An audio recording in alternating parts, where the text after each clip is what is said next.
those lines, which I just find mind-boggling as well. You know, it's nearly as nonsensical as people bombing cars outside of courts, because there's many people in Northern Ireland, including myself, who see themselves as Northern Irish, not because they don't want to be Irish or they don't want to be British, but they see Northern Ireland as a distinct place in the United Kingdom and the island of Ireland, which it is.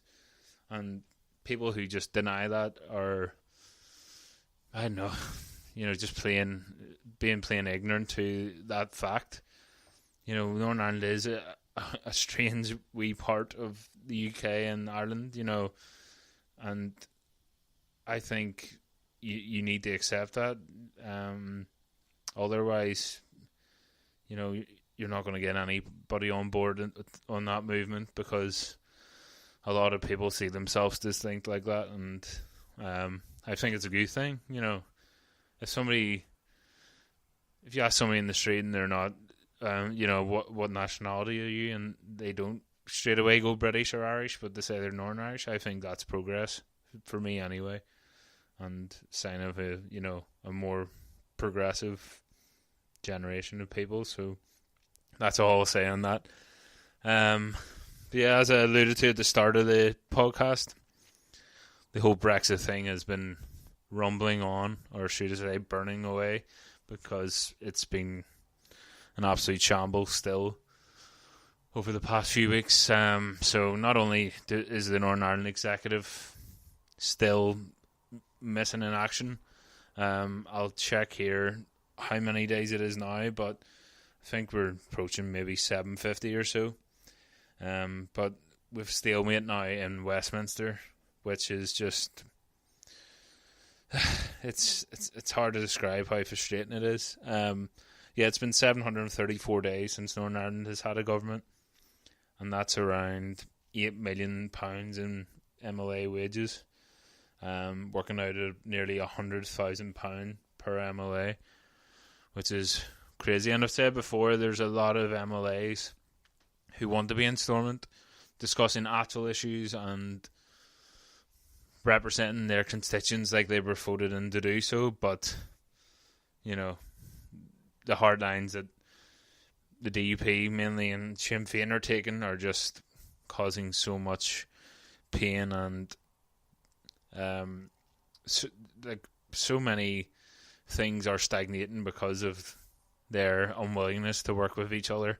You know, they're so narrow-minded that they don't see the real consequences of what they're doing, and how their unwillingness to work with each other is actually, it's going to lead to people losing their lives. And I don't say that in violent means, but there's been a number of things I've seen over the past few weeks, you know, people dying while on the register or on the waiting list to see cancer doctors. You know, we had it over the weekend there, I think it was on Friday, a homeless person died in the streets of Northern Ireland, in the streets of Belfast. Like, this is 2019. We're a Western country, you know. We're part of one thing that people pro-Brexit people always say is, oh, we're the 5th biggest economy in the world. Yet we've still got people dying on our streets. You know, our own people are dying on the streets in Northern Ireland, yet we would rather squabble on things like Brexit and, you know, taking back control and all things like that, which is just heartbreaking and so frustrating as well. Just ridiculously frustrating, because when's it going to stop? You know, we are now, I don't know how many days it is to Brexit. It's not that long.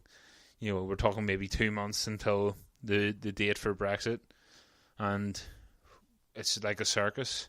You know, I thought Stormont was bad, but Westminster's just becoming worse. And the sad thing is as well that nothing is going to move in Stormont while all this Brexit malarkey's still going on. You know, you had last week Theresa May bringing her deal to Westminster and basically telling MPs that, you know, they need to back it because this is the best deal that they can get.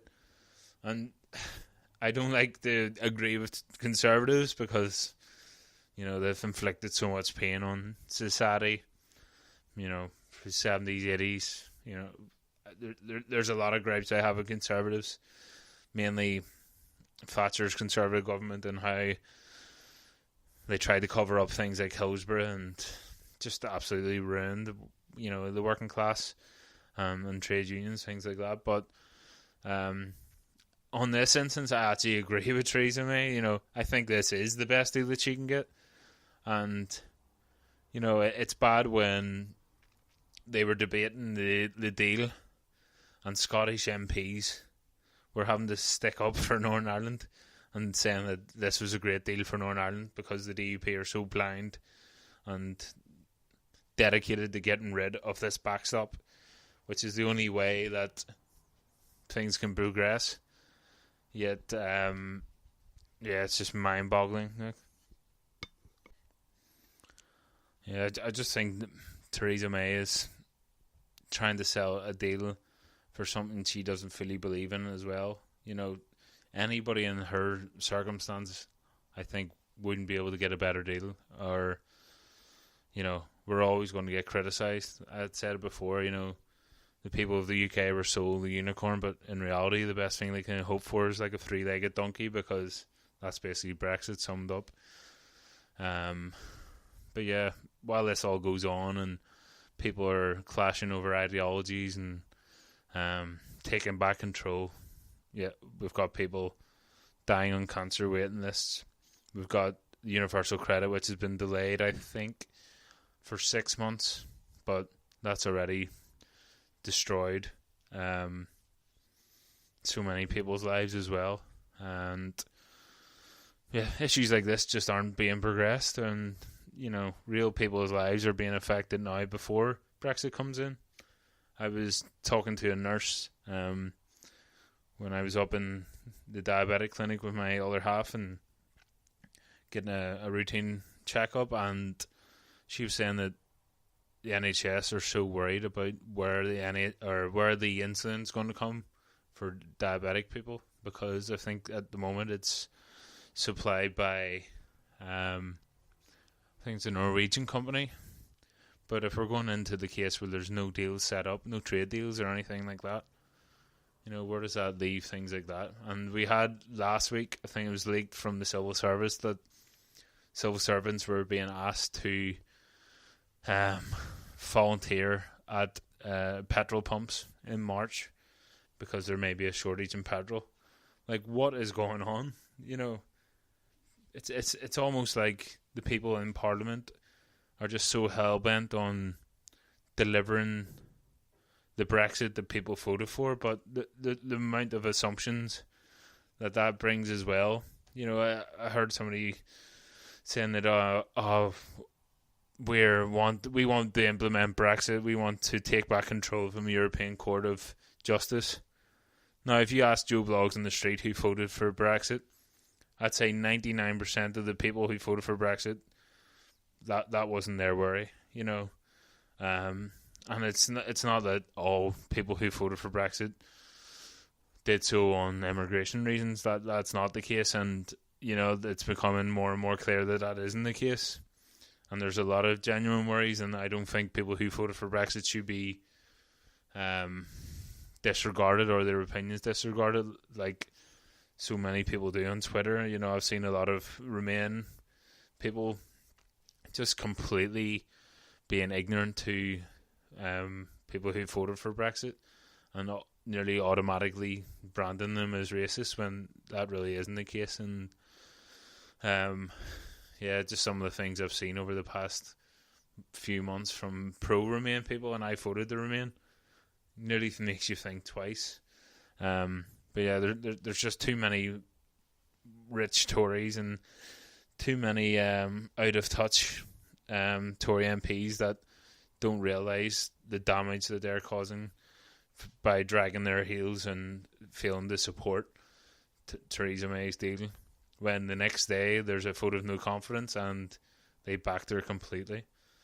And yeah, it's just so much flexing and so much just pointless power plays that go on in Westminster that it's just like I said, it's mind numbing because people are losing their lives as a result of this, and the way things are going, I can't see the Stormont executive being back together this year, and what implications that has on people's lives in Northern Ireland will be interesting to see. So yeah, not the most upbeat of starts in 2019, unfortunately.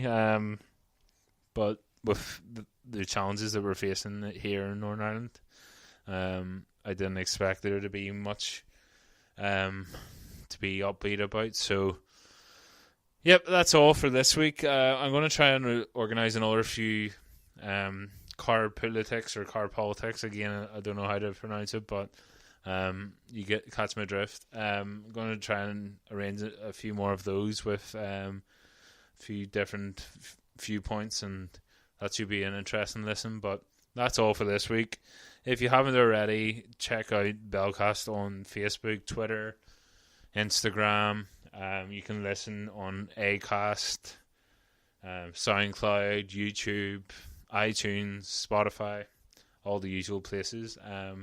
Yeah, and let me know what you thought about this week's episode, and send across any questions you have for next week, and I'll make sure to answer them. So yeah, that's all. Have a good week. See ya.